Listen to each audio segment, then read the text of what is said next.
네, 복잡한 정치권 이슈를 한 방에 묵직하게 풀어드리는 시간 돌쇠 토론 시간입니다.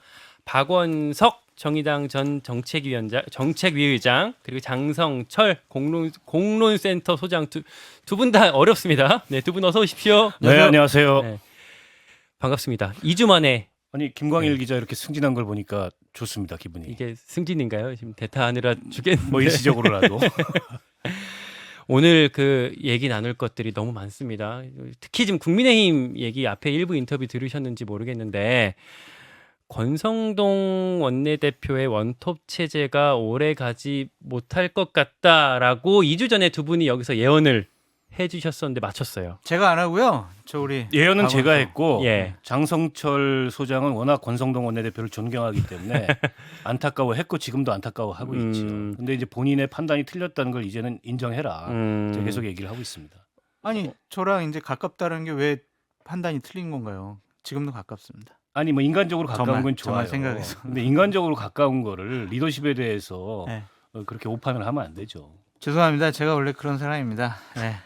어떻게 예상을 했어요, 박원석 의장님은? 아니 일단 권성동 원내대표가 원내대표 된 뒤에 예. 세 번의 큰 실수를 했잖아요. 음. 사실은 그중 한 번도 용납되기 어려운 리더십의 치명적인 그런 어떤 오점을 남긴 건데 대책이 별로 없으니까 또 선출된 지 얼마 안 됐으니까 그냥 넘어갔어요. 근데 이번에 마지막에 문자 공개는 너무 치명적인 데다가 당내에서 가뜩이나 지금 이준석 대표 징계 상황에서 윤핵관들은 이제 다른 마음이 좀 있잖아요. 이준석 복귀하기 전에 어쨌든 이 흔적을 빨리 지워야 되겠다. 이런 게 맞물리면서 문자가 그 공개됐을 때 이번 달을 못 넘기겠다. 제가 그런 얘기를 했어요. 그때도 아니라 그러더라고. 근데 이번 달 못 넘겼잖아요. 그러니까 7월이었으니까.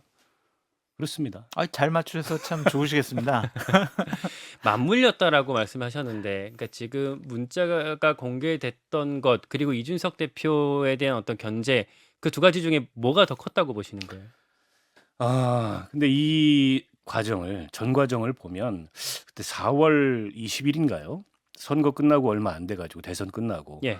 갑자기 국민의힘 윤리위에서 이준석 대표 징계를 심의하겠다. 이걸 발표를 했어요. 그때 사실은 좀 난데없었거든요.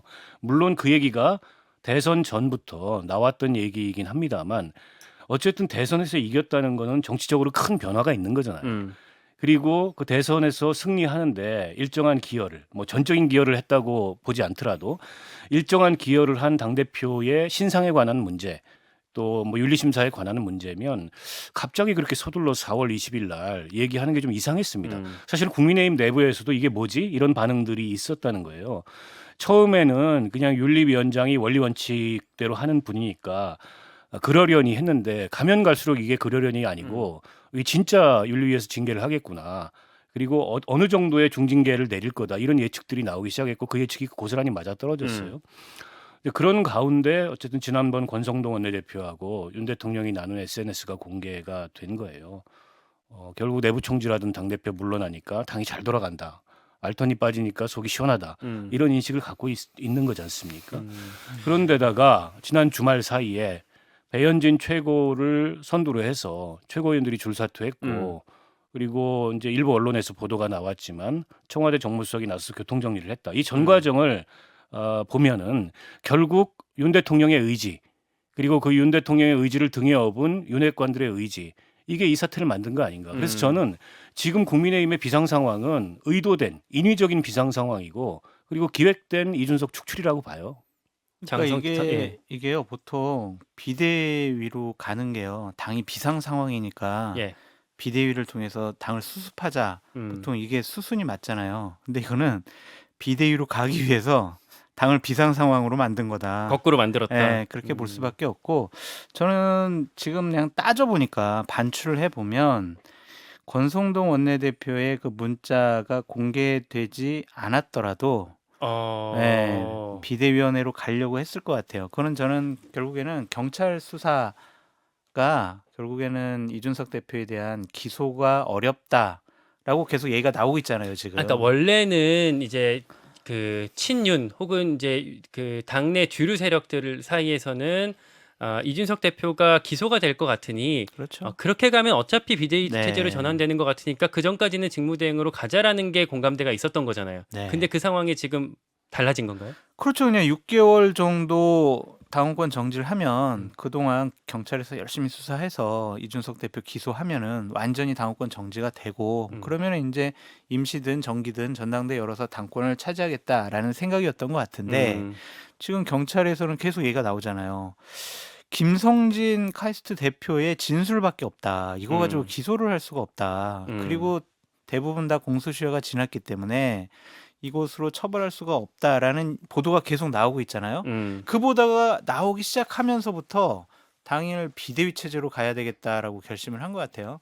그래서 그 문자 파동이 지금 보면은 하나의 계기가 될 수도 있지만 없었더라도 결국엔 비대위 갔을 것 같다라는 생각이 듭니다. 그러니까 경찰 수사로 이준석을 날리긴 어려울 것 같으니 이렇게 조금 무리할 수 있지만 이렇게라도 조금 무리가 아니죠. 이게 말도 안 되는 무리죠. 네. 지금 생각을 해보면 당원 당규를 고치지 않는 한 이것이 비대위 체제로 가기가 여러 가지 맹점이 있어요. 그래서 이제 전국위원회를 열어서 기본적으로 먼저 당원 당규를 개정을 하고 그다음에 비대위원장을 의결할 것 같아요.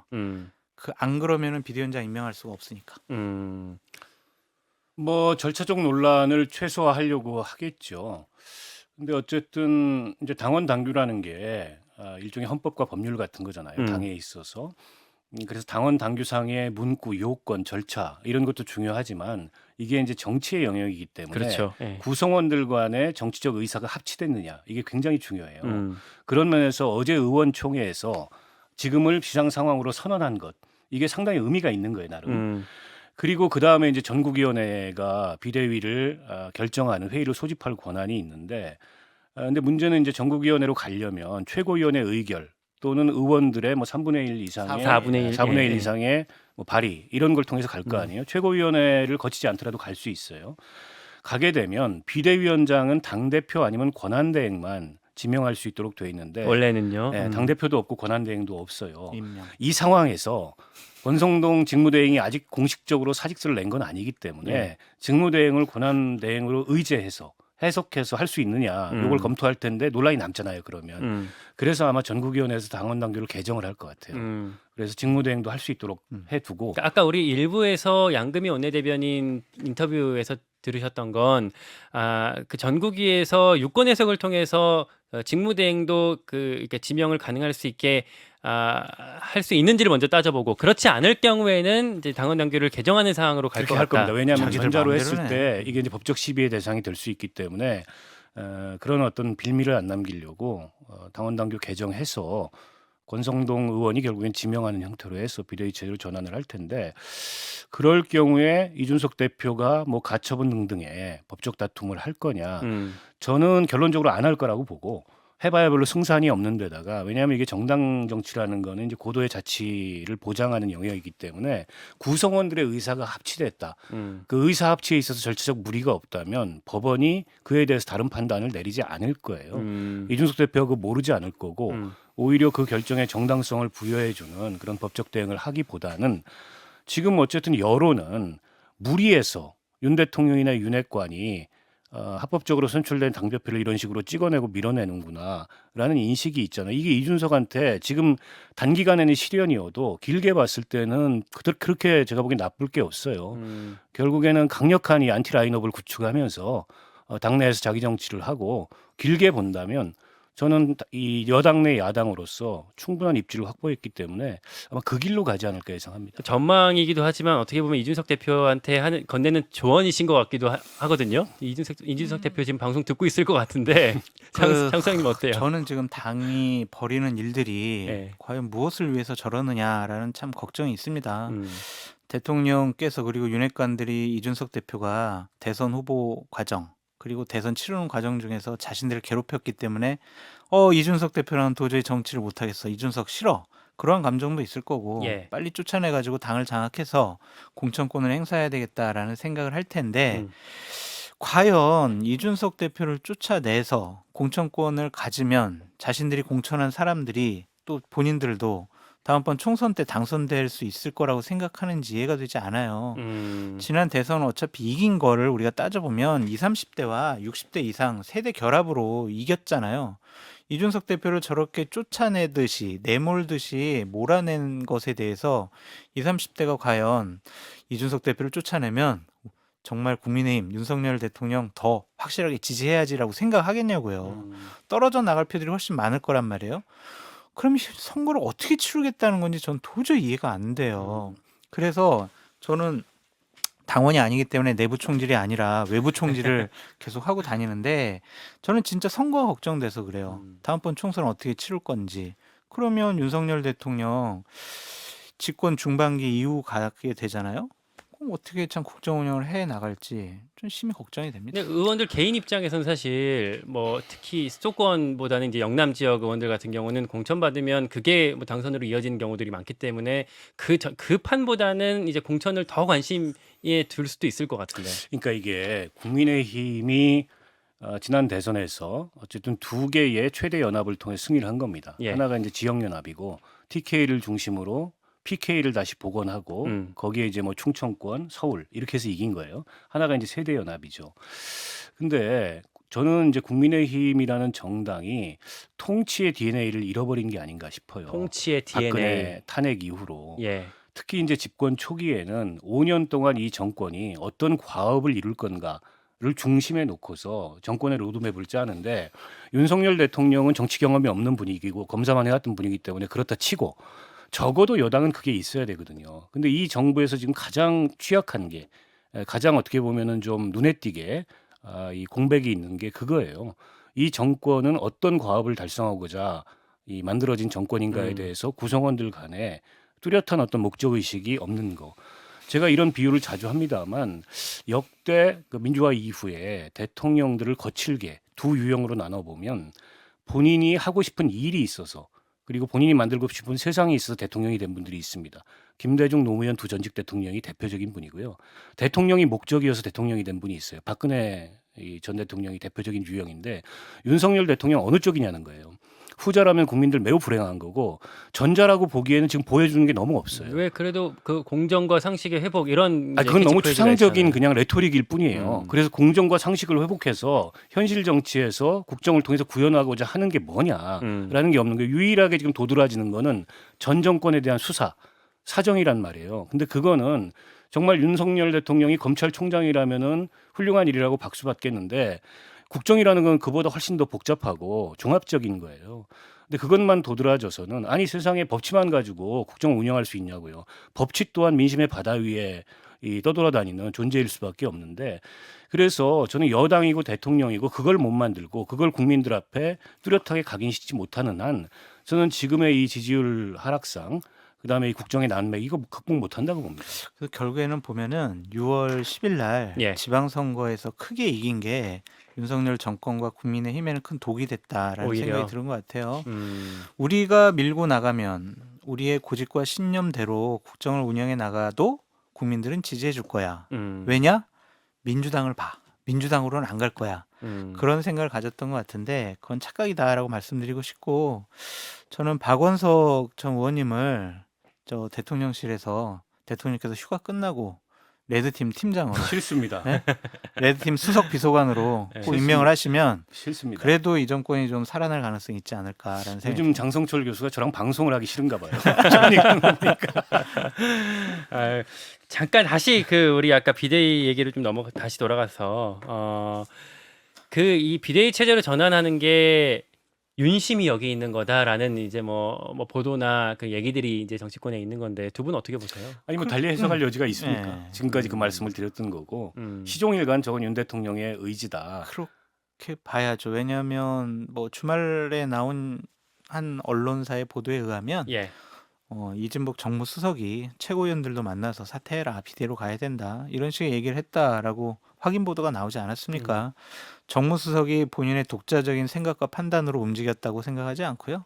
대통령께서 그렇게 판단했기 때문에 정무수석이 움직였다라고 볼 수밖에 없죠. 그러니까 당의 그런 상황에 대해서 어쨌든 그 국정 운영의 최고 책임자인 대통령이 뭐 이렇게 수습하고 하는 과정이라고 보는 시각도 있던데. 그게 안 돼요. 왜냐면은 당 대통령이 당원 그러니까 당 1호 당원이니까 당연히 당에 어렵고 힘들면 수습해야 되는데 지금은 내쫓겠다라는 거에 관여하고 있잖아요.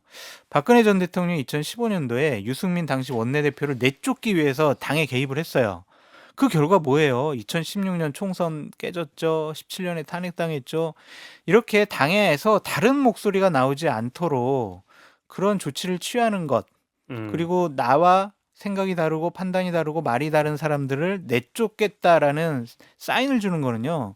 당을 상당히 어렵게 만들고 힘들게 만들고 결국에는 국민들께서 다 보고 계시거든요. 그러면 투표장에 나가서 선거 때 조용하게 투표로 심판을 하세요.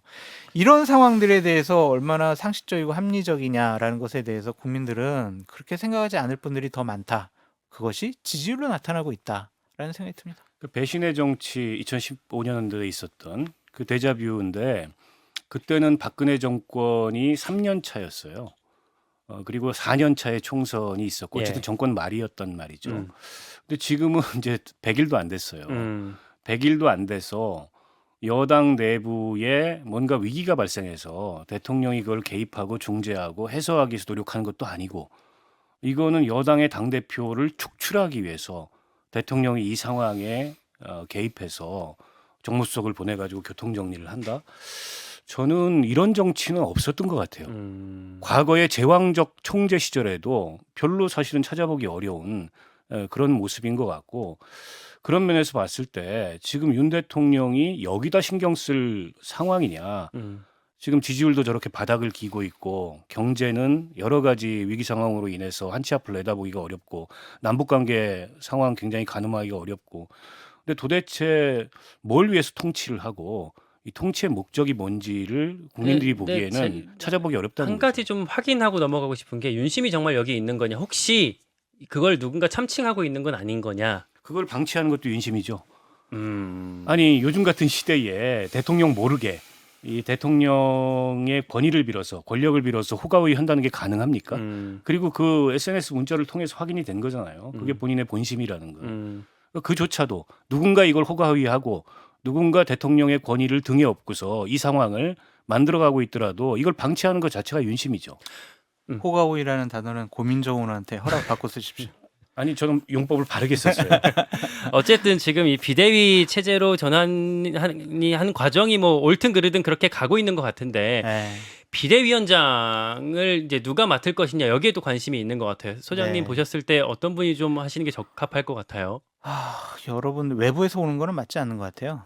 이것이 전당대회를 준비하는 과도기적 비대위가 될 수밖에 없기 때문에 당의 중진 의원이 하는 게 맞는 것 같고 윤석열 대통령이 신임을 하고 가까운 분이 하는 게 맞겠죠. 그러면은 대략 한 분 정도밖에 없지 않을까 생각이 정진석 드는데, 국회부의장? 네. 뭐 국회 부의장이 비대위원장 할 수 있어? 국회법에 국회 부의장은 당직을 맡으면 안 돼라는 규정이 없기 때문에 할 수가 있다라고 보여집니다. 그렇게 말씀하시는 분들이 지금 친윤 그룹 안에 있긴 하더라고요. 취재를 해보면. 아니, 뭐 그냥 뭐 당 대표도 뭐 자기들 마음대로 당원 바꿔서 쫓아내는데 뭐 자기들이 원하는 사람 뭐 비대위원장 만들겠죠.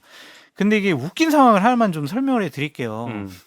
권성동 원내대표 겸 당대표 직무대행이 나 직무대행 안 해라고 했잖아요. 선언했잖아요. 네. 그럼 직무대행 안 하게 된 거예요. 직무대행 아니에요. 그럼 당원 당규상 현재의 당대표 직무대행은 정미경 최고위원이 될 수밖에 없어요. 네. 근데 그것도 인정을 안 하잖아요. 지금 윤핵관들은. 그러면은 기본적으로 다시 전국위원회에서 비대위원장을 의결을 하면 권성동 원내대표 겸 나 안 해라고 했던 당대표 직무대행이 비대위원장을 임명할 수밖에 없어요. 이러한 웃긴 상황을 어떻게 국민들한테 이해해라라고 얘기를 할 수가 있겠냐고요. 이러한 비상식적이고 비합리적인 일들이 벌어지는 건 정말 국민의힘에 있는 의원분들은 심각하게 생각하셔야 된다. 이게 이제 비상식 비합리가 계속 이제 누적이 돼서 지금 국민의힘 내부가 어떻게 보면 진짜 아사리판이 됐는데 권성동 그 직무대행 같은 경우에 원내대표는 하면서 직무대행만 그만둘 거야. 이게 과연 성립하는 얘기냐 이런 문제 제기가 있잖아요. 예. 원내대표기 때문에 직무대행이 된 건데 직무대행만 벗고 원내대표는 계속 하겠다는 게 법적으로는 논리적으로 가능한 얘기냐. 이 문제 제기와 별개로 정치적으로 봤을 때도 지난 3번의 큰 실수가 직무대행이었기 때문에 문제되는 것이고 원내대표로서는 문제가 없는 거냐? 그렇지 않죠. 원내대표라 할지라도 문제가 있는 거고 중진 정치인 권성동의 리더십이 평가가 끝난 겁니다. 그러니까 권성동 대표 원내대표가 차기 당대표 뭐 후보로도 원래 거론이 됐었는데 여긴 좀 빨간불이 그러면 켜졌다고 다 봐요. 끝난 거고요.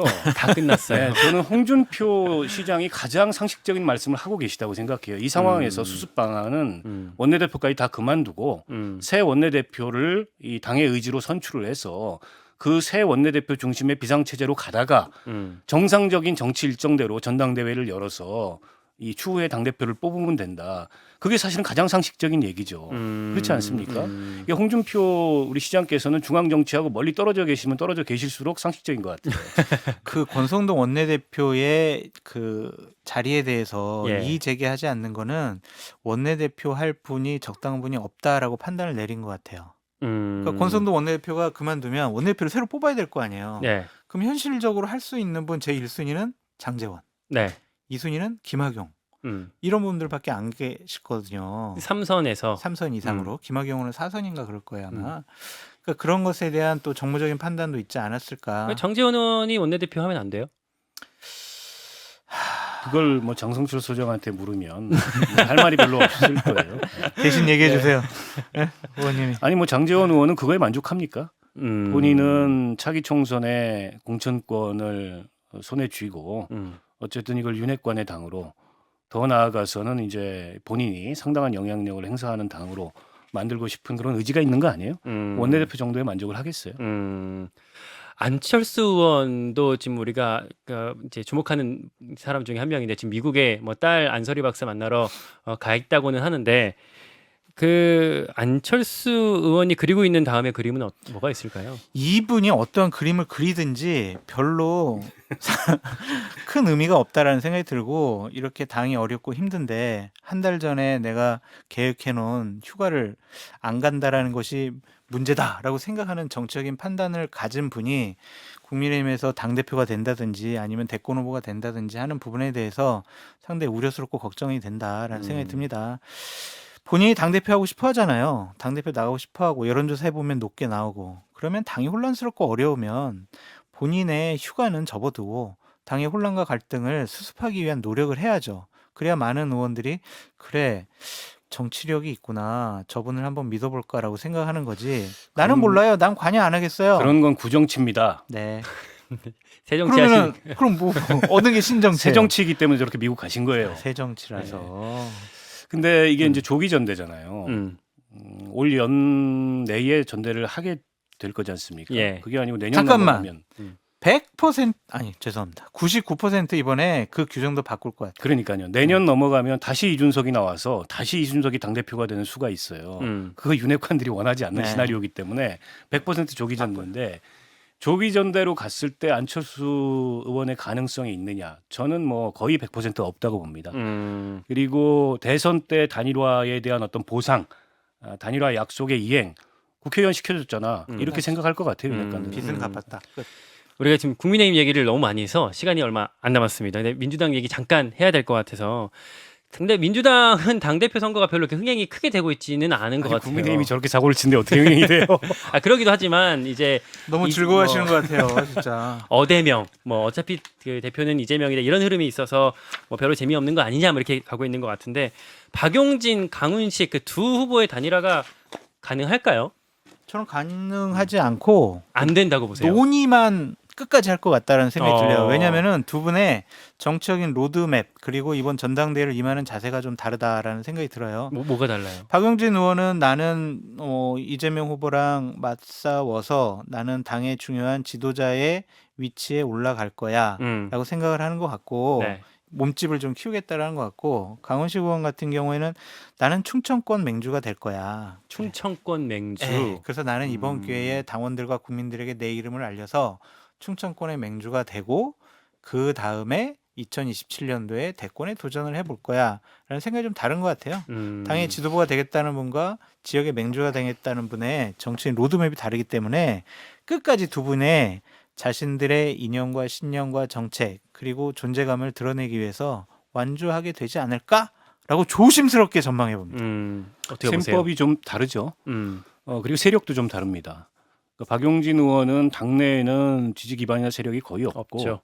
결국에는 이제 여론 이거고 강훈식 의원 같은 경우에는 뭐 이제 586이라든지 또 친문 그룹이라든지 일부 이번에 컷오프를 통과한 것도 조직의 힘이 강했다. 그렇죠. 그런 이제 세력 기반도 다르기 때문에 그 단일화가 성사되기는 어렵고 또 박용진 의원은 이제 본인의 인지도가 있기 때문에 좀 서두르는 데 반해서 강훈식 의원은 하더라도 천천히 하자. 충분히 이제 자기 비전이나 자기 존재감을 알린 이후에 하자. 이제 그러다 보면 시간 가는 거죠. 그럼 결국 정말 어대명으로 굳어지는 확대명이죠, 불어대명이에요. 확실히. 끝났어요. 그렇죠. 뭐 결과가 지금 뭐 이제 완전 자꾸 이재명 의원이 얘기거리를 만들어 주셔서 네. 말실수나 또 불필요한 말들 이런 걸 통해서 약간 이제 이슈가 되고 접점이 있는데 그게 선거 결과를 좌우할 정도는 아닐 것 같아요. 근데 이재명 후보는 좀 본인의 정치적인 무게감을 좀 생각을 해봤으면 좋겠어요. 자꾸 쉽게 가볍게 얘기하는 부분들이 많이 있거든요. 그래서 어떤 점이요? 쿠술세 많이 오르잖아요. 뭐 저소득층, 저학력자들은 뭐 국민의힘 지지하는 사람이 많다. 네. 그리고 고학력, 뭐 고소득자들은 뭐 민주당 지지하는 분들이 많다. 그걸 또 언론 탓으로 돌리기도 하고 다른 또 말실수도 한 것 같은데 본인은 당대표에 끝날 것이 아니라 대권 후보로 가려고 하잖아요. 말의 무게감 그리고 본인 자신의 위치에 대한 무게감을 느껴봤으면 좋겠습니다. 저는 윤석열 대통령을 보면서 반면교사 하시라. 반면교사. 네, 윤석열 대통령이 끝까지 윤석열 대통령 얘기를 하시네요. 말과 메시지 예. 또 태도의 오만함 이런 걸로 좀 점수를 많이 잃었잖아요. 지금 어떻게 보면은 이재명 의원이 진중하고 또 굉장히 품격 있고 지도자다운 그런 모습을 보인다면 그걸 기대하십니까? 상당히 비교되면서 점수를 많이 딸 텐데 기대하시냐고요? 애석하게도 본인이 거의 대통령이 될 뻔했던 사람이라는 자각이 없는 것 같아요. 그런 점이 좀 애석해요. 그런 말씀 마지막으로 덧붙이시고 오늘 여기까지 돌쇠 토론 듣겠습니다. 정의당 박원석 전 정책위 의장, 공론센터 장성철 소장 두 분 고맙습니다. 감사합니다.